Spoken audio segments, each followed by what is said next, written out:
আসসালামু আলাইকুম। রহিমা কিচেন ব্লগে আপনাদের সবাইকে স্বাগতম। আমি আজকে আপনাদের জন্য নিয়ে আসলাম নতুন একটি রেসিপি, কিভাবে ভুনা খিচুড়ি মাংস দিয়ে রান্না করা যায়। প্রথমে আমি নিয়ে নিয়েছি মাংস, এবার দিয়ে দিলাম আদা বাটা, রসুন বাটা, জিরা বাটা, পেঁয়াজ বাটা, স্বাদমতো লবণ, হলুদের গুঁড়ো, 1 চামচ মরিচের গুঁড়া, একটু টেস্টি মশলা।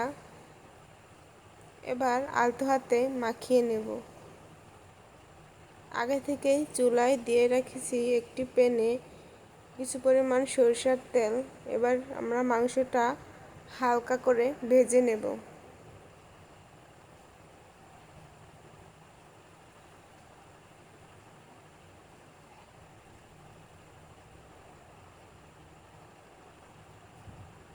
মাংসটা ভাজা হয়ে গেছে, এবার উঠিয়ে নিলাম। এবার একই তেলে দিয়ে দিলাম পেঁয়াজ।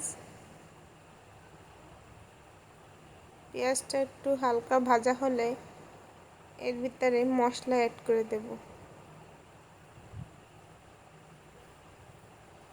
এখানে দিয়ে দিলাম মশলা। প্রথমে আদা বাটা,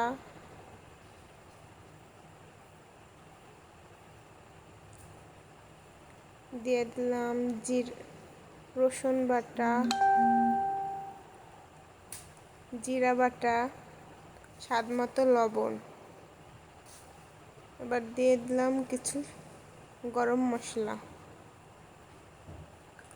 মরিচের গুঁড়া, হলুদের গুঁড়া, একটু ধনিয়ার গুঁড়া, জিরার গুঁড়া।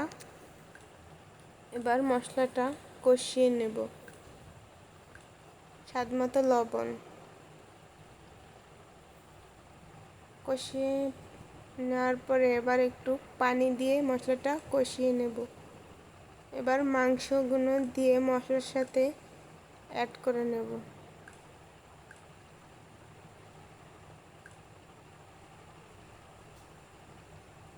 মশলার সাথে ভালোভাবে মিশিয়ে আগে থেকে ধুয়ে রাখা চাল ডাল মিক্স দিয়ে দিলাম। অবশ্যই আমি এখানে 2টা ডাল ব্যবহার করেছি, মুগ ডাল এবং মসুরির ডাল। ডালটা আগে ভেজে নিয়েছি, আপনারা ডালটি ভেজে নেবেন, তাহলে ডালটা থেকে যে বাজে স্মেল আসে ওটা আর আসবে না। দেখেন, ভালোভাবে ভেজে নেওয়ার পর আমি অ্যাড করে দিলাম আগে থেকে ফুটন্ত গরম পানি। এবার এটা ভালোভাবে নাড়াচাড়া দিয়ে মিশিয়ে নেব। দেখেন, পানিটা দেওয়ার সাথে সাথে উতলে গেছে। এবার কিছু কাঁচামরিচ অ্যাড করে দিলাম। এ পর্যায়ে ঢাকনাটা দিয়ে দেব। দেখেন, 20 মিনিট পর এসে আমাদের পানিটা একবারে শুকিয়ে গেছে। এই পর্যায়ে আমরা চুলার আঁচটা একদম লো আঁচে রেখে 15 মিনিট পরে এসে খিচুড়িটা দেখে নেব। দেখেন, আমাদের খিচুড়ি একদম পারফেক্টভাবে হয়ে গেছে, ভুনা খিচুড়ি। আপনারা চাইলে আমার মতো করে বাসায়ও তৈরি করে নিতে পারেন। দেখতে যেরকম, মাশাআল্লাহ খেতেও অনেক সুন্দর। আপনারা চাইলে আমার মতো করে বাসায়ও ট্রাই করতে পারেন। দেখেন, ফাইনাল লুক অনেক সুন্দর এবং ঝরঝরে।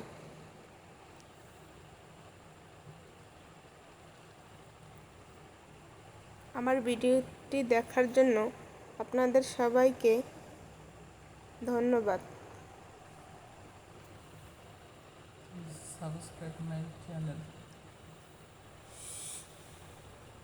Subscribe my channel. Follow my page Rohima Kitchen Blog.